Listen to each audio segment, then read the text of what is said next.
Hello दोस्तों, आशा करता हूँ आप सभी अच्छे होंगे। मैं लोकेश दहिया आप सभी का स्वागत करता हूँ दहिया सॉल्यूशन यूट्यूब चैनल पर। एसएससी जीडी और यूपी पुलिस के लिए 2024 के लिए जीके जीएस और करंट अफेयर का टेस्ट रहेगा, यानी प्रैक्टिस सेट नंबर 43 रहेगा। 42 सेट हम पहले कर चुके हैं। आप देखना चाहते हैं तो प्लेलिस्ट में जाकर देख सकते हैं। अगर आपको ये वीडियो अच्छी लगती है तो एक लाइक कर देना। अगर आपको चैनल उपयोगी लगे तो चैनल को सब्सक्राइब कर सकते हैं। बिना देरी से फर्स्ट क्वेश्चन से शुरू करेंगे। 5 क्वेश्चन हमारे वन लाइनर रहेंगे, उसके बाद ऑप्शन वाले शुरू हो जाएंगे। फर्स्ट क्वेश्चन दे रखा है, शकूर खान का संबंध किस वाद्य यंत्र से है? तो आंसर क्या रहेगा? तो सारंगी वाद्य यंत्र से इनका संबंध है। अगला क्वेश्चन दे रखा है, चंदेरी का युद्ध कब लड़ा गया था? तो कब लड़ा गया था? तो आंसर रहेगा 1528 में लड़ा गया था। अगला क्वेश्चन दे रखा है, निम्न में से कौन सी भाषा तिब्बती बर्मी भाषा परिवार से संबंधित है? तो कौन सी भाषा रहेगा? तो आंसर रहेगा त्रिपुरी भाषा। अगला क्वेश्चन दे रखा है, भारत का प्रथम विधि अधिकारी कौन होता है? तो कौन होता है? आंसर रहेगा भारत का महान्यायवादी। अगला क्वेश्चन दे रखा है, पहले पैरालंपिक खेल कब आयोजित हुए थे, यानी किस वर्ष आयोजन हुआ था पैरालंपिक खेलों का? तो आंसर रहेगा 1960 में। आगे बढ़ते हैं अगले क्वेश्चन पर। अगला क्वेश्चन दे रखा है, अंतर्राष्ट्रीय प्रवासी दिवस कब मनाया जाता है? एक राष्ट्रीय प्रवासी दिवस और अंतर्राष्ट्रीय प्रवासी दिवस। तो राष्ट्रीय प्रवासी दिवस और अंतर्राष्ट्रीय प्रवासी दिवस। तो अंतर्राष्ट्रीय प्रवासी दिवस कब मनाया जाता है? तो 4 ऑप्शन दिए हुए हैं आपसे, तो कौन सा सही रहेगा? तो ऑप्शन सी सही रहेगा। 18 दिसंबर को मनाया जाता है। इसकी शुरुआत कब हुई? तो यूएन महासभा यानी संयुक्त राष्ट्र महासभा द्वारा कब शुरू किया गया था? महासभा द्वारा मंजूरी कब मिली गई थी? तो 4 दिसंबर को मंजूरी मिल गई थी इसको, 4 दिसंबर सन 2000 को। और 2023 की थीम पूछी जाए आपसे, तो 2023 की थीम क्या थी अगर ये पूछा जाए तो सुरक्षित प्रवासन को बढ़ावा देना। क्या रहेगी 2023 की थीम? अगर थीम पूछी जाए तो सुरक्षित प्रवासन का बढ़ावा देना।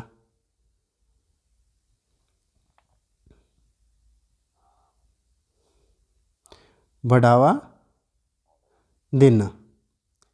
ये तो हो गया अंतर्राष्ट्रीय प्रवासी दिवस का। अब राष्ट्रीय प्रवासी दिवस हमारे भारत में कब मनाया जाता है? तो ये मनाया जाता है 9 जनवरी को। कब मनाया जाता है? 9 जनवरी को। क्यों मनाया जाता है? क्योंकि 1915 में 9 जनवरी 1915 को गांधी जी भारत लौटे थे। कौन? गांधी जी भारत लौटे थे। कहाँ से? अफ्रीका से भारत लौटे थे 9 जनवरी 1915 को। इसीलिए राष्ट्रीय प्रवासी दिवस मनाया जाता है। अगर इसकी पूछे घोषणा कब हुई थी और शुरुआत कब हुई थी, तो 2002 में इसकी घोषणा हुई थी। और मनाना कब से शुरू किया गया था? तो 2023 में पहला राष्ट्रीय प्रवासी दिवस मनाया गया था। पहला प्रथम दिवस कब मनाया गया था? तो आपसे पूछा जाए प्रथम दिवस कब मनाया गया था, तो 2003 में मनाया गया था। आगे बढ़ते हैं अगले क्वेश्चन पर। आशा करता हूँ आपको समझ आया होगा।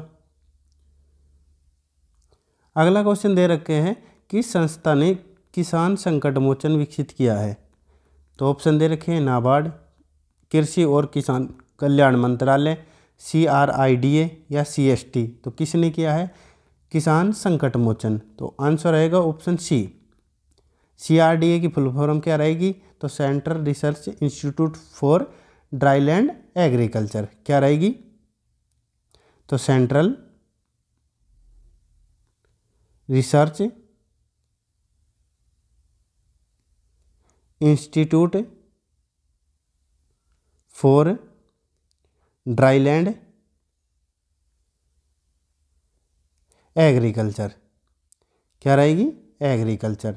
यानी हिंदी में होगी तो केंद्रीय सूक्ष्म भूमि कृषि अनुसंधान संस्थान होगी। इसके द्वारा किसके विकसित किया गया है? तो संकट मोचन का, किसान संकट मोचन का किया गया है। इससे क्या लाभ मिलेगा? जैसे किसानों को बचाया जाएगा किसी भी प्रकार के संकट से, जैसे विनाशकारी क्षति हो या कोई भी फसल वगैरह का रोग हो, तो उसके लिए। अच्छा, ये दे रखा है ऑप्शन नाबार्ड। अगर नाबार्ड की पूछी जाए आपसे तो इसकी स्थापना कब हुई थी? अगर स्थापना पूछी जाए तो कब हुई थी? तो 12 जुलाई 1982 में हुई थी इसकी। 82 में एक और चीज़ का हुआ था, ऐसे ही रिलेट करेंगे। तो किसका हुआ था? एग्जिम बैंक की स्थापना भी हुई थी। किसकी? एग्जिम बैंक की स्थापना, जो आयात निर्यात बैंक कहलाता है। कब हुई थी? 1982 में हुई थी। नाबार्ड की कब हुई थी? तो 12 जुलाई 1982 में हुई थी। अगर इसके अध्यक्ष पूछा जाए, वर्तमान अध्यक्ष कौन है? तो चिंताला गोविंद राजालू है इसका। कौन सा? तो गोविंद राजुलू चिंताला।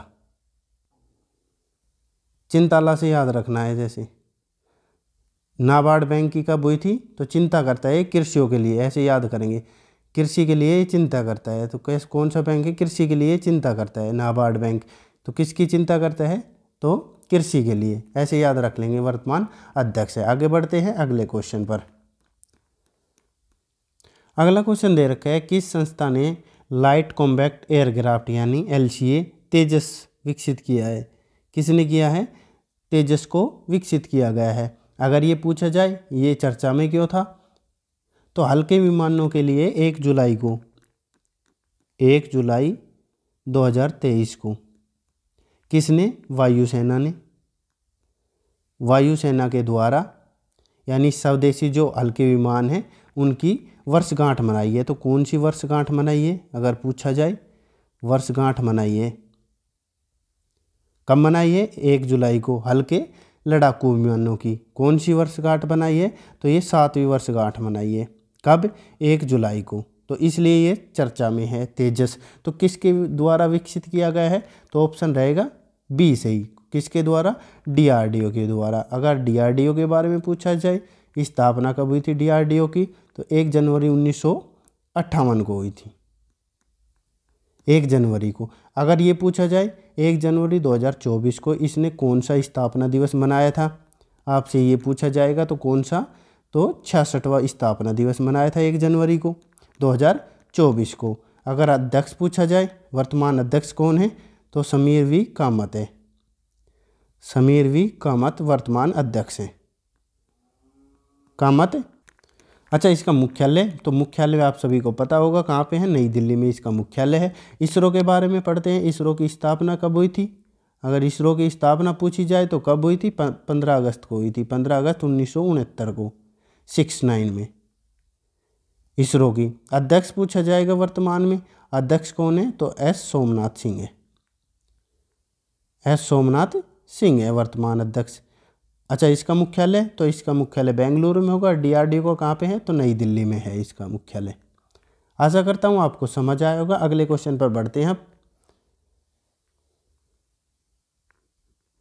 अगला क्वेश्चन दे रखा है, भारत आने वाले यात्रियों के संदर्भ में निम्न में से कौन पुर्तगाल से था? यानी पुर्तगाल से कौन सा था? इनमें संबंध दे रखा है, पुर्तगाल से कौन आया था भारत आने वाला यात्री? ऑप्शन दे रखे, इसमें से बताना है। जैसे सबसे पहले कौन आए थे? तो सबसे पहले पुर्तगाली आए थे, यानी इसे P से याद करेंगे। जैसे पुर्तगाली, पुर्तगाल वाले आए थे P से। उसके बाद कौन आए थे? डच, तो D से याद करेंगे। कौन आए थे? डच आए थे। उसके बाद कौन आए थे? तो ब्रिटिश, यानी इंग्लिश से याद करेंगे E। इंग्लिश मैन, तो ब्रिटिश होगा ये, ऐसे ट्रिक से याद कर लेंगे, ब्रिटिश होगा। उसके बाद कौन आए थे? तो डेनिश। कौन आए थे? डेनिश आए थे। उसके बाद कौन आए थे? तो F मतलब फ्रेंच।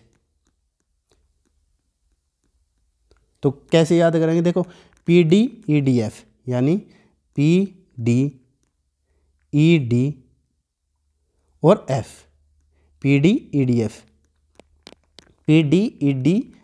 ऐसे याद करेंगे तो ये क्रम हो जाएगा। पुर्तगाली कब आए थे? यानी पुर्तगाली पूछे तो 1498 में आए थे। डच पूछा जाए तो 1595 में आए थे। अगर ब्रिटिश पूछा जाए तो कब आए थे? तो ये 1600 ईस्वी में आए थे। डी मतलब डेनिश, यानी 1616 में आए थे। कब आए थे? 1616 में आए थे। फ्रेंच पूछा जाए तो कब आए थे? 1664 में आए थे। ऐसे ट्रिक याद रखेंगे। कैसे? PDEDF, क्या? PDEDF ऐसे आए थे। सबसे पहले पुर्तगाली आए थे और सबसे बाद में पुर्तगाली गए थे। तो सबसे पहले पुर्तगाली आए थे और सबसे बाद में गए थे कहाँ से? तो गोवा पे इन्होंने कब्जा कर रखा था। कब? गए थे तो 1961 में गोवा को आज़ादी मिली थी। कब? तो 19 दिसंबर को। कब? 19 दिसंबर को। तो गोवा मुक्ति दिवस कब मनाया जाता है? तो 19 दिसंबर को मनाया जाता है गोवा मुक्ति दिवस। अच्छा, पुर्तगालियों ने पहला कारखाना कब लगाया था? तो ये भी पूछा जा सकता है। तो कब लगाया था? पुर्तगाली कब आए? 1498 में। और 1503 में पहला कोचीन में इन्होंने पहला कारखाना लगाया था। पहला या प्रथम कारखाना? अब ये पुर्तगाली कौन था? इसका आंसर कौन सा सही रहेगा? तो ऑप्शन सी सही रहेगा, दुआर्टे बारबोसा थे। आगे बढ़ते हैं। आशा करता हूँ आपको समझ आया होगा ये डिटेल में। आगे बढ़ते हैं अगले क्वेश्चन पर। अगला क्वेश्चन दे रखा है, ग्रामीण स्वरोजगार प्रशिक्षण संस्थान भारत सरकार के किस मंत्रालय की एक पहल है? किस मंत्रालय की पहल है?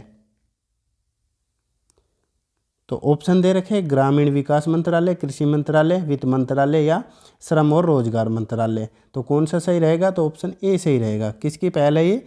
ग्रामीण विकास मंत्रालय की पहल है। अगर 1999 से पहले इसका क्या नाम था, अगर ये पूछा जाए तो इससे पहले क्या नाम था? ग्रामीण क्षेत्रों और रोजगार मंत्रालय। 1999 से पहले। 1999 के बाद क्या बना दिया गया? तो ग्रामीण विकास मंत्रालय बना दिया गया। आगे बढ़ते हैं अगले क्वेश्चन पर। अगला क्वेश्चन दे रखा है, किस अमेरिकी राष्ट्रपति की आत्मकथा ड्रीम्स फ्रॉम माय फादर लिखी गई? तो किसने लिखी गई है? Dreams from my father. तो ये ऑप्शन दे रखे हैं। वर्तमान कौन है? अगर वर्तमान अमेरिकी राष्ट्रपति पूछा जाए तो कौन है और कितने नंबर के हैं? तो वो 46वें हैं राष्ट्रपति। कौन है? तो बाइडेन, जो बाइडेन है, बाइडेन है। कितने नंबर के? 46। अगर ये बुक पूछी जाए तो ये किसके द्वारा लिखी गई? तो ऑप्शन बी सही रहेगा, बराक ओबामा। ये कौन से राष्ट्रपति थे? तो ये 44वें राष्ट्रपति थे। कौन से? 44वें राष्ट्रपति थे ये। इनके द्वारा ये प्रथम बुक लिखी गई। पहली बुक थी इनकी, ये पहली बुक थी।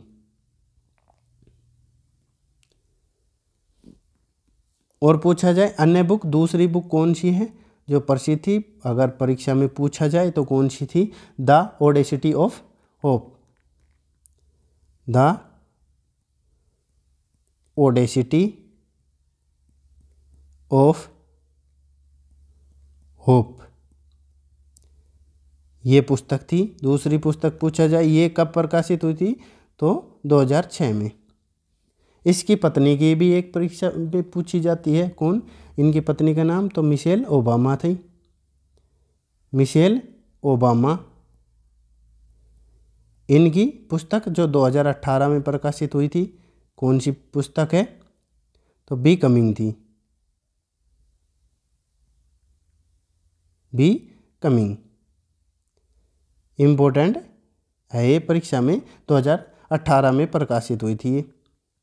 अगर पूछा जाए कब प्रकाशित हुई थी तो 2018 में, मिशेल ओबामा की। आगे बढ़ते हैं अगले क्वेश्चन पर। अगला क्वेश्चन दे रखा है, निम्न में से कौन सा त्यौहार मृतक के यीशु के पुनरुत्थान की याद दिलाता है? यानी मृतक से तो कौन सा दिलाता है?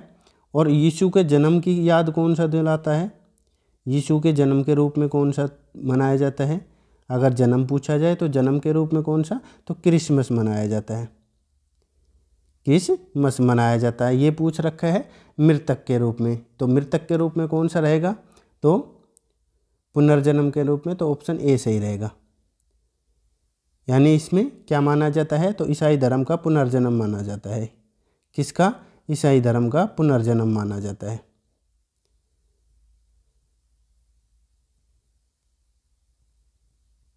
पुनर्जन्म माना जाता है। अन्य नाम कौन कौन से हैं? अगर ईस्टर के अन्य नाम पूछा जाए तो कौन कौन से हैं? पास्का नहीं, पास्का और मृत्युत्थान रविवार। मृत्युत्थान रविवार। ये अन्य नाम है। और जन्म के रूप में तो क्रिसमस मनाया जाता है। आगे बढ़ते हैं अगले क्वेश्चन पर।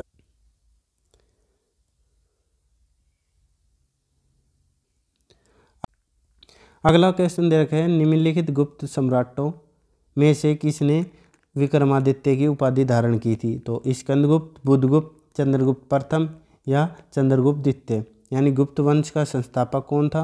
अगर पूछा जाए तो संस्थापक कौन था? तो श्रीगुप्त था। परीक्षा में सीधा पूछा जा सकता है। और विक्रमादित्य की उपाधि किसे मिली थी? तो ऑप्शन डी सही रहेगा, चंद्रगुप्त द्वितीय को मिली थी। इसका शासनकाल कब से कब तक था? तो 380 ईस्वी से लेकर 415 ईस्वी तक था, इसने शासन किया था। आगे बढ़ते हैं अगले क्वेश्चन पर।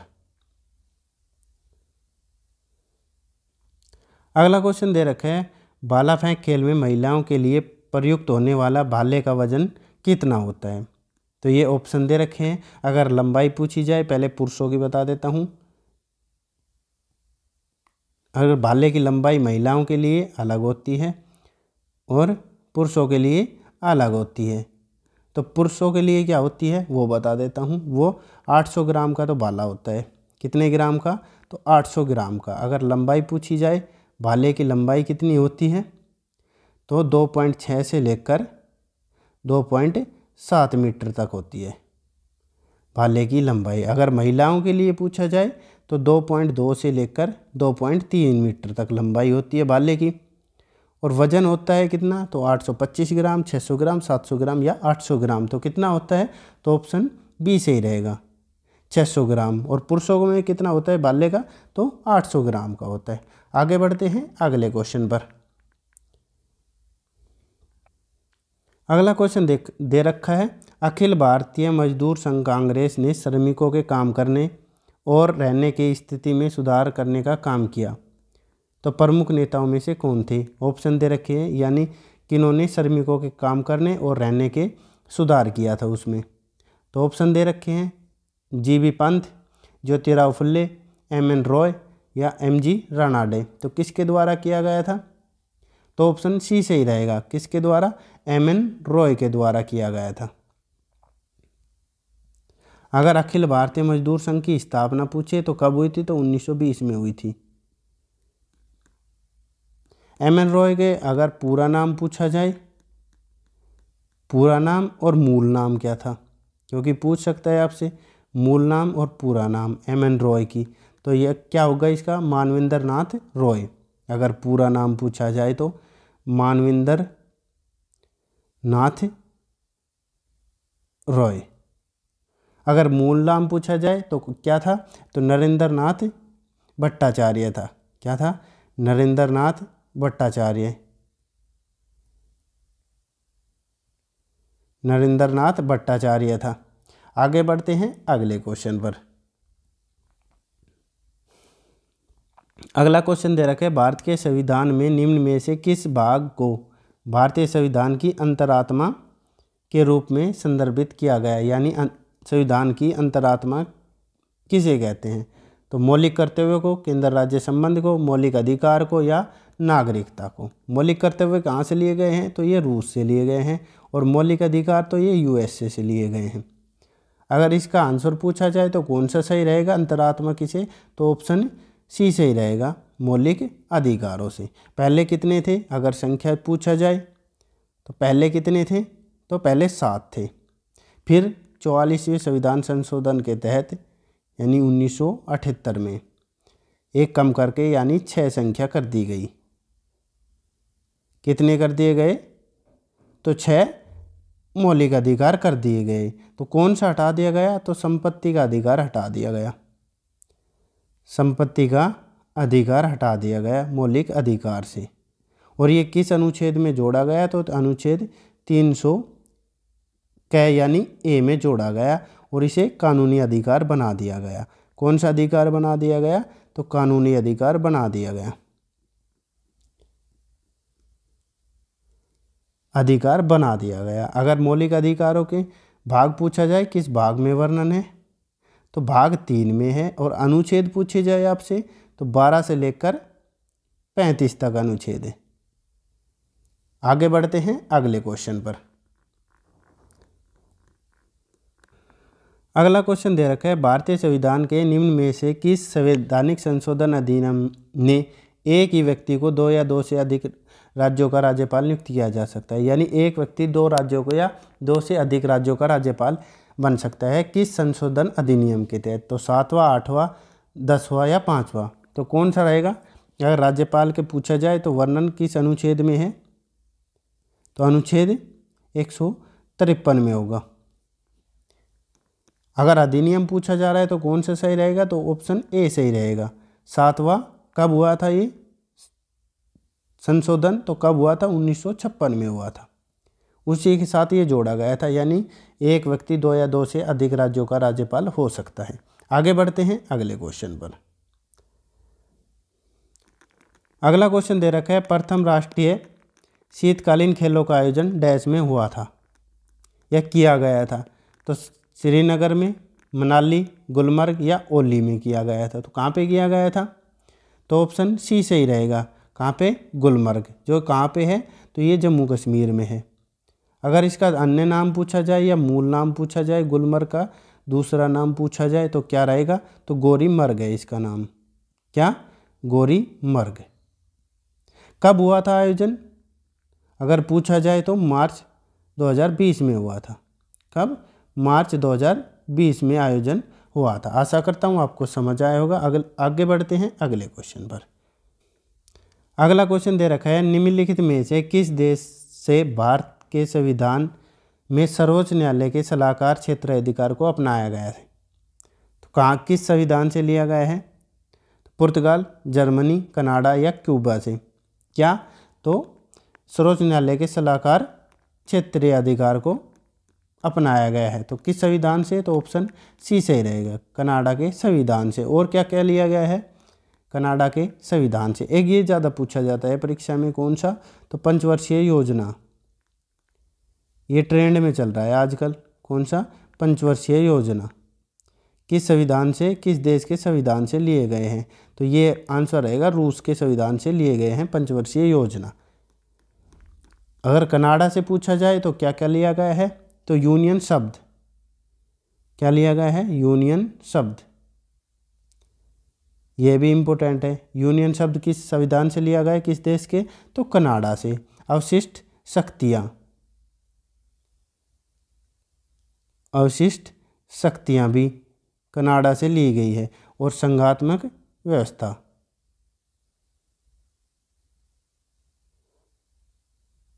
कहाँ से ली गई है? तो ये भी कनाडा के देश से लिए गए हैं, यानी कनाडा देश के संविधान से लिए गए हैं। आगे बढ़ते हैं अगले क्वेश्चन पर। लास्ट क्वेश्चन रहेगा हमारा, स्टैच्यू ऑफ यूनिटी निम्न में से किस नदी तट पर है? स्टैच्यू ऑफ यूनिटी किसकी है ये?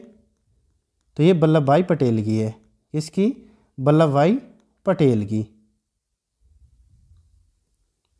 वल्लभ भाई पटेल यानी लौह पुरुष कह सकते हैं, लौह पुरुष, लौह पुरुष सरदार वल्लभ भाई पटेल, जो प्रथम गृह मंत्री थे। प्रथम गृह मंत्री थे। अगर पूछा जाए स्टैच्यू ऑफ यूनिटी का शिलान्यास कब किया गया था, यानी उद्घाटन कब किया गया था, नींव कब धरी गई थी, शिलान्यास पूछा जाए तो 31 अक्टूबर को किया गया था 2013 को।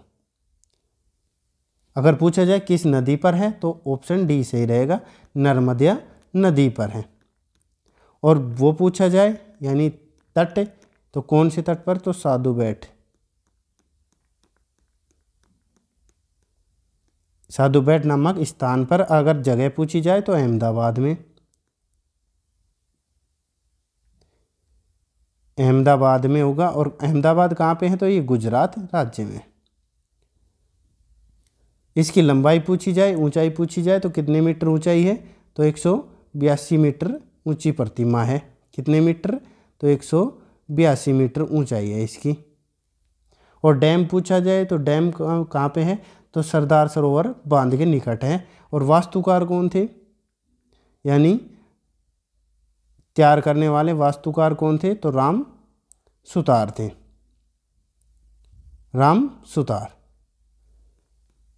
आशा करता हूँ आपको समझ आया होगा। ये हमारा टेस्ट था। आपको कैसा लगा टेस्ट? अगर अच्छा लगा हो तो एक लाइक करना। अगर आपको चैनल उपयोगी लगे तो चैनल को सब्सक्राइब कर सकते हैं। अगर आपको नोटिफिकेशन चाहिए तो बेल आइकन ऑन कर सकते हैं। आपका दिन शुभ हो। धन्यवाद।